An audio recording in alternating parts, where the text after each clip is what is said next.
হাসিনার ভাষণকে কেন্দ্র করে উত্তপ্ত বাংলাদেশ। আর এই অবস্থায় সবাইকে শান্ত থাকার আহ্বান জানিয়েছেন অন্তর্বর্তী সরকারের উপদেষ্টা মাহফুজ আলম। ফেসবুকের এক পোস্টে সরকারকে কাজ করতে দেওয়ার আহ্বান জানিয়েছেন তিনি। বৃহস্পতিবার রাতে সামাজিক যোগাযোগ মাধ্যম ফেসবুকে দেয়া এক স্ট্যাটাসে মাহফুজ আলম লিখেন, থামুন, শান্ত হন, সরকারকে কাজ করতে দিন, বিচার ও সংস্কার হবেই। আমি জানি এই উত্তপ্ত মৌসুমে কেউ আপনাদের শান্ত থাকতে বলবে না, কিন্তু আপনারা গালি দিলেও বলবো থামুন।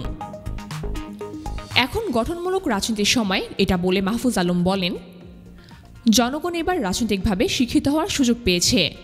এখন গঠনমূলক রাজনীতির সময়, উত্তম বিকল্প দেখানোর সময়। প্রতিরোধের প্রয়োজনেই দরকার নিজেদেরকে প্রশিক্ষিত, প্রাজ্ঞ ও স্থির করে তোলা। অভ্যুত্থানের ফসল নষ্ট না করার আহ্বান জানিয়ে এই উপদেষ্টা বলেন, এটা দীর্ঘমেয়াদী লড়াই, প্রস্তুতি নিন, হঠকারিতা করবেন না, অভ্যুত্থানের ফসল নষ্ট করবেন না। শত্রুরা আপনাদের যেভাবে দেখতে ও দেখাতে চায় সেই পথে না যাওয়াই দেশের জন্য ভালো। একটা নতুন সমাজ ও রাষ্ট্র গড়ার অঙ্গীকার করে মাহফুজ আলম বলেন, হাসিনা দিয়ে যাওয়া ট্রমা যেন আপনাদের উপর ছায়া না ফেলে।